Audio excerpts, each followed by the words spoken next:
The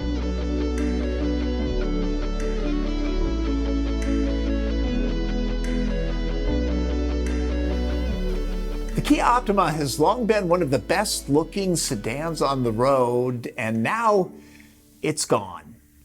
Kind of, sort of. This is the new Kia K5. What the rest of the world has been calling Optima, now Americans will too. But why invest in sedans when SUVs are the big things these days? Allow me to quote from the press release. Fueled by an unstoppable spirit to push harder and work smarter, Kia was determined to give it everything instead of giving up, completely rethinking the traditional sedan. The Echo, that's my emphasis.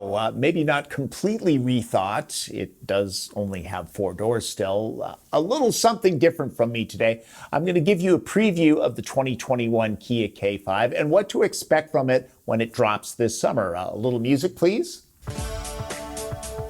That'll do.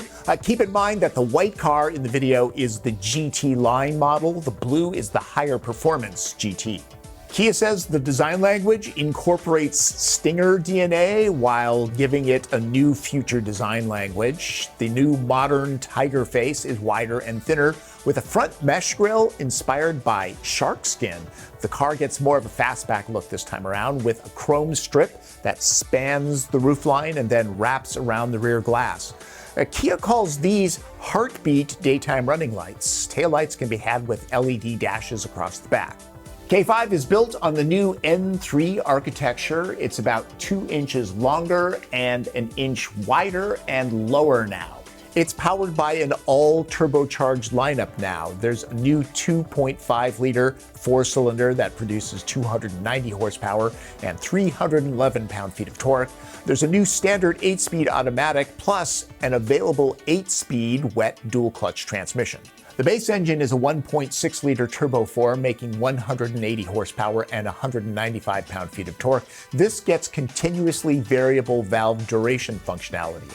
There will be drive modes. The GT gets an extra Sport Plus mode.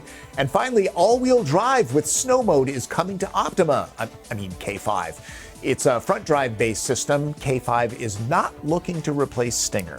The cabin looks pretty handsome with a new infotainment display that reaches into the instrument panel, definitely oriented towards the driver. There will be all new materials that look sporty or upscale depending on the trim.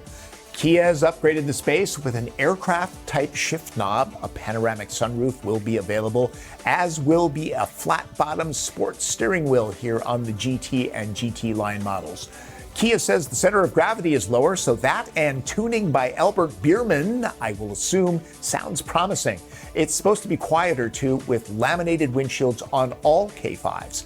Apple CarPlay and Android Auto will be wireless. The user interface by Google has a touchscreen as large as 10.25 inches.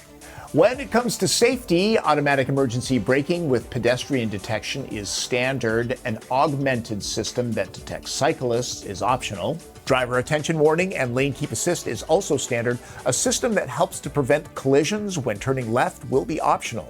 K5 will be built in West Point, Georgia. There will be 4 models initially: LX, LXS, GT line, and EX, with the higher performance GT coming later. The new K5 looks like a winner. Again, it'll be out this fall. My friend Martin Campbell has an Optima, and it has been a really good car for him. The Optima is dead. Long live the K5. And if you like these previews, let me know in the comments, all right? Thanks. That's Driven. I'm Tom Voelk.